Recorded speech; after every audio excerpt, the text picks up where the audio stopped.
Dans le corps humain, les vaisseaux sanguins sont essentiels. Lorsqu'ils ne fonctionnent pas correctement, la santé globale est compromise. Pour Starship, les conduites de carburant jouent le même rôle crucial. Elles agissent comme les vaisseaux sanguins du véhicule, formant un système extraordinairement complexe et absolument vital pour un fonctionnement réussi. Contrairement aux corps humains, cependant, les systèmes internes de Starship peuvent être repensés et améliorés avec une flexibilité bien plus grande. Ils peuvent être optimisés de manière proactive, afin d'offrir de meilleures performances à chaque nouvelle itération. Forte de cette approche, SpaceX continue de mettre en œuvre des améliorations à travers le programme Starship, notamment sur le booster V3 et probablement aussi sur le chip, alors que l'entreprise vise des objectifs toujours plus ambitieux. Alors, comment exactement le système de carburant du Starship SAM-3 est-il en train d'être amélioré?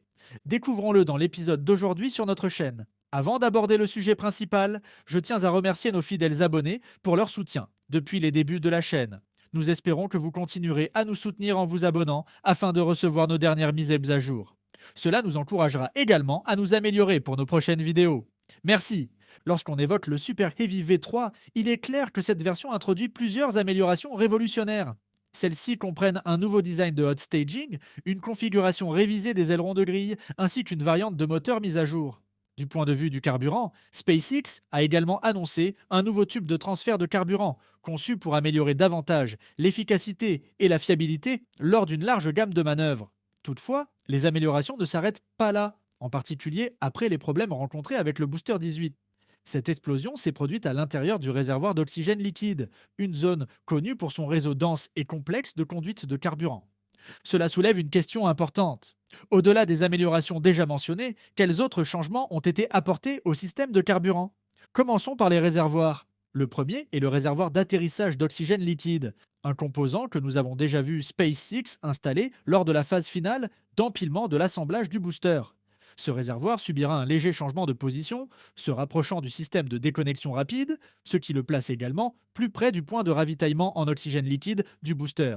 Cet ajustement améliore probablement l'efficacité du pompage du carburant tout en simplifiant les connexions. Plus important encore, ce réservoir d'atterrissage intégrera désormais des entretoises de supports structurels conçus pour maintenir la stabilité en vol. Ces supports répondent aux préoccupations liées aux vibrations en vol, qui pourraient autrement provoquer le déplacement du réservoir d'atterrissage ou sa collision avec les structures environnantes. De telles collisions pourraient entraîner des fissures, des défaillances structurelles, des fuites, voire des explosions. De plus, le réservoir d'atterrissage semble être relié à des réservoirs composites, sous pression par un tuyau situé en haut du réservoir. SpaceX prévoit à terme d'utiliser la pressurisation autogène pour pressuriser le réservoir d'atterrissage. Ce système repose sur les gaz chauds produits par les moteurs eux-mêmes, éliminant le besoin d'hélium stocké dans des réservoirs sous pression et permettant au véhicule d'utiliser plus efficacement ses ressources embarquées. Toutefois, dans ces versions initiales, les réservoirs d'atterrissage semblent encore dépendre de réservoirs sous pression pour assister la pressurisation.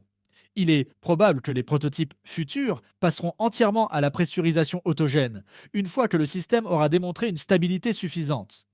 En conséquence, les réservoirs composites sous pression continueront de jouer un rôle majeur lors des prochains vols. Au-delà de la pressurisation du réservoir d'atterrissage, ces réservoirs remplissent plusieurs fonctions. Ils stockent des gaz à haute pression, tels que l'hélium, qui soutient le démarrage en rotation des turbopompes Raptor. Ils stockent également de l'azote pour le système de contrôle de réaction, qui aide à orienter le véhicule. En outre, ils sont installés dans l'ensemble du booster pour soutenir des fonctions structurelles et liées à l'atterrissage. Dans la version V3, ces réservoirs sous pression ont bénéficié d'une amélioration visible, avec une enveloppe extérieure plus durable et plus robuste.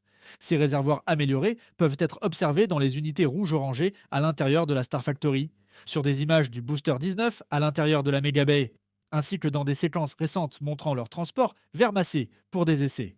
Examinons maintenant la partie inférieure du réservoir d'atterrissage d'oxygène liquide. C'est à cet endroit que le réservoir d'atterrissage se connecte directement au moteur. Comme la phase d'atterrissage repose sur la poussée des anneaux de moteurs internes et intermédiaires, 13 conduites individuelles relieront le réservoir d'atterrissage à 13 moteurs. Contrairement aux versions précédentes, qui utilisaient un seul collecteur pour alimenter plusieurs moteurs, cette conception utilise des conduites séparées pour chaque moteur. Cela améliore considérablement la fiabilité. Si une conduite venait à défaillir, les moteurs restants pourraient continuer à fonctionner, plutôt que tous les moteurs soient affectés simultanément par la défaillance d'un collecteur. Cette philosophie de conception reflète la stratégie globale de SpaceX en matière de moteurs. Les fusées plus anciennes s'appuyaient sur un petit nombre de moteurs très puissants. SpaceX utilise au contraire un plus grand nombre de moteurs plus petits. Bien qu'un moteur Raptor individuel soit moins puissant que le moteur historique F1, 33 Raptors réunis produisent une poussée totale bien supérieure à celle de 5 moteurs F1. Tout aussi important, cette approche améliore la tolérance aux pannes.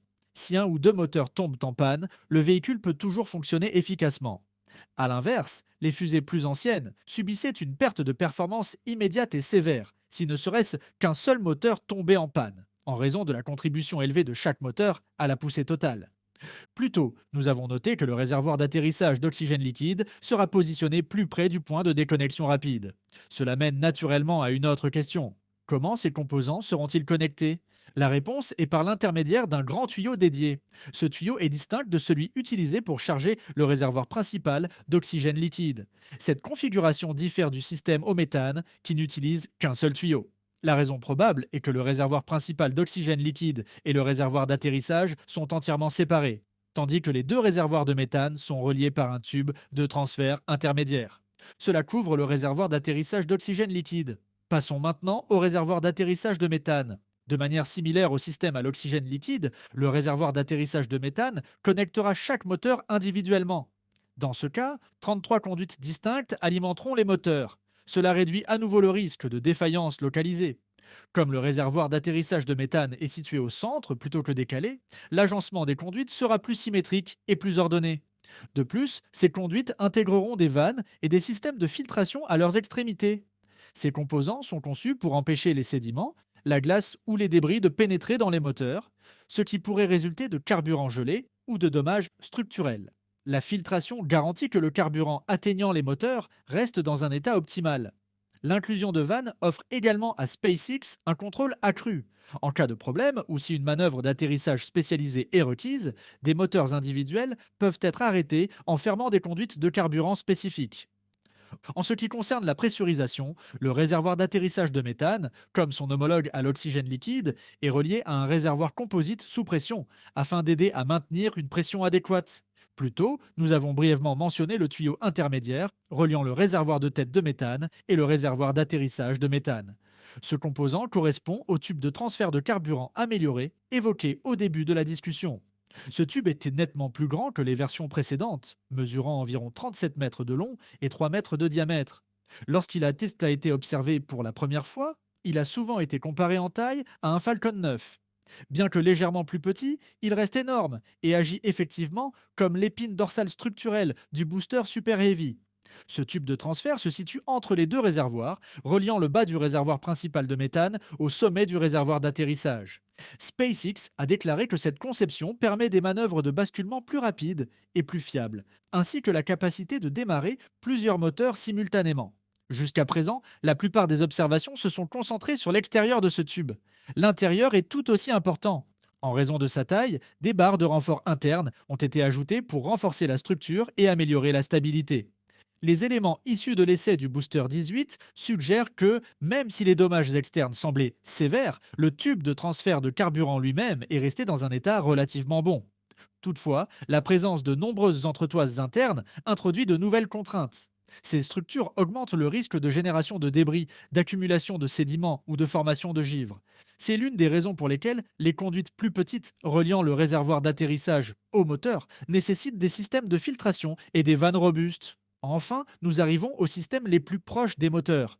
Comme mentionné précédemment, seuls 13 moteurs des anneaux internes et intermédiaires sont actifs lors de l'atterrissage. Ces moteurs nécessitent plusieurs systèmes supplémentaires pour fonctionner correctement durant cette phase critique.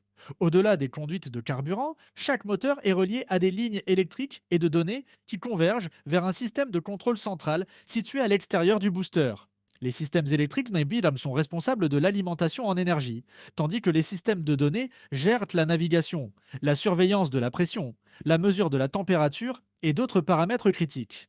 Ces données permettent à SpaceX d'effectuer des ajustements continus pendant le vol. Lors de l'atterrissage, les moteurs des anneaux internes et intermédiaires doivent ajuster en permanence leur poussée afin de ralentir le booster et de le guider avec précision. Pour y parvenir, chaque moteur est équipé d'un système de contrôle du vecteur de poussée. Au-dessus de la baie moteur, ces systèmes sont visibles sous forme de carters jumelés. Au total, on compte 26 carters. Chaque carter est relié à un autre par de petits tubes de données permettant au moteur de communiquer et de se coordonner de manière fluide pendant l'atterrissage. En résumé, SpaceX est en train de construire un système interne extraordinairement complexe au sein de Super Heavy, et probablement aussi à l'intérieur du chip. À première vue, ce réseau de réservoirs, de conduites, de vannes et de systèmes de contrôle peut sembler écrasant. Toutefois, lorsqu'il est examiné élément par élément, chaque composant remplit une fonction claire et logique. Si vous avez des informations ou des observations supplémentaires concernant ce système, n'hésitez pas à les partager et à rejoindre la discussion dans les commentaires.